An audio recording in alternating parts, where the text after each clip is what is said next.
નમસ્કાર દર્શક મિત્રો, સત્યતાની સાથે સ્પષ્ટ વાત મિસ્ટર ગુજરાત ન્યૂઝમાં આપનું હાર્દિક સ્વાગત છે। આજના મુખ્ય સમાચાર છે।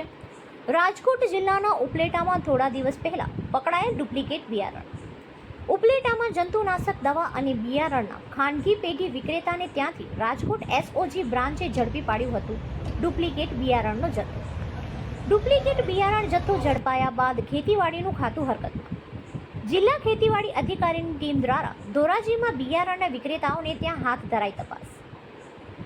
ધોરાજીમાં કુલ 6 જેટલી જંતુનાશક દવા અને બિયારણ વિક્રેતાને ત્યાં તપાસ હાથ ધરાઈ। ખેતીવાડી અધિકારીની ટીમે બિયારણ વિક્રેતાને ત્યાં તપાસ હાથ ધરી છે। અધિકારીઓ દ્વારા 6 દુકાનોમાંથી બિયારણના નમૂના લેવામાં આવ્યા। બિયારણના નમૂના લઈને અને અધિકારીઓ દ્વારા જૂનાગઢ અને ગાંધીનગર ખાતે ટેસ્ટિંગમાં મોકલી આપવામાં આવ્યા છે। ત્યારે રાજકોટ જિલ્લાના અને જૂનાગઢ જિલ્લાના ખેતીવાડી અધિકારીઓની સંયુક્ત ટીમે બિયારણના ખાનગી વિક્રેતાઓને ત્યાં તપાસ હાથ ધરી છે। કુલ 6 જેટલા બિયારણના વિક્રેતાઓને ત્યાંથી શંકાસ્પદ બિયારણના નમૂના લેવામાં આવ્યા। કાસંદ્રા સંયુક્ત ખેતી નિયામક વિસ્તરણ જૂનાગઢ આજ રોજ ધોરાજી ખાતે જંતુનાશક દવા બિયારણ તેમજ રાસાયણિક ખાતરના વિક્રેતાને ત્યાં ખેતીવાડી ખાતાની સૂચના અને માર્ગદર્શન મુજબ વિક્રેતાઓને ત્યાં જઈ તેમનું ઇન્સ્પેક્શન કરવું, જરૂર જણાયે નમૂના લેવા, એવું કોઈ વસ્તુ જો માલુમ પડે તો એનો જથ્થો રોકવાની કામગીરી આજરોજ ધોરાજી ખાતે કરવામાં આવે છે। અત્યારે 5 વિક્રેતાને ત્યાં મુલાકાત લીધેલ, 4 નમૂના લીધેલ છે। આનો મુખ્ય આશય કે ચોમાસું સિઝન શરૂ થવામાં છે અને ખેડૂતો ખાતર તેમજ બિયારણની ખરીદી લગભગ બધા ખેડૂતો હવે શરૂ કરવામાં છે।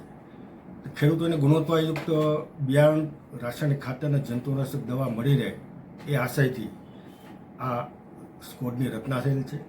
છેલ્લા 3 દિવસથી સમગ્ર રાજ્યમાં આ કામગીરી ચાલુ છે। જરૂર જણાય એવી કોઈ અનિયમિતતા વિક્રેતાઓ ત્યાં હોય, સ્ટોક રજિસ્ટર છે, બિલબુક છે, એ જો કોઈ નિભાળ ના હોય તો તેમને પણ નોટિસ ઇસ્યુ કરી અને 10 દિવસમાં આનો નિકાલ કરવાની પણ અત્રેથી અમારા તરફથી લેખિતમાં સૂચના પણ આપવામાં આવે છે। હાલ મોટો જથ્થો જે ખાતરનો પકડાયો, શું કહેશો?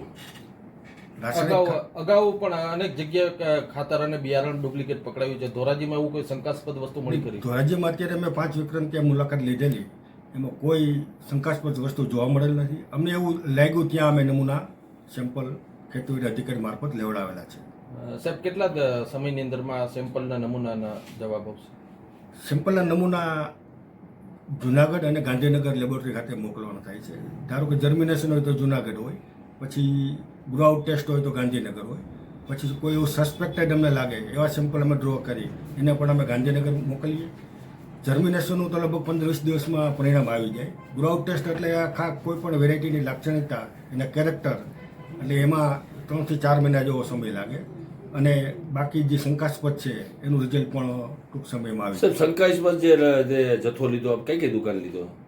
દુકાન અત્યારે અમે 2 સેમ્પલ સસ્પેક્ટેડમાં લીધા છે, એટલે અમે ટોટલી જે અમને ટાર્ગેટ ફાળવવામાં આવે એમાં લાગે કે આ સસ્પેક્ટેડ છે એના અમે સેમ્પલ ડ્રો કરીએ છીએ।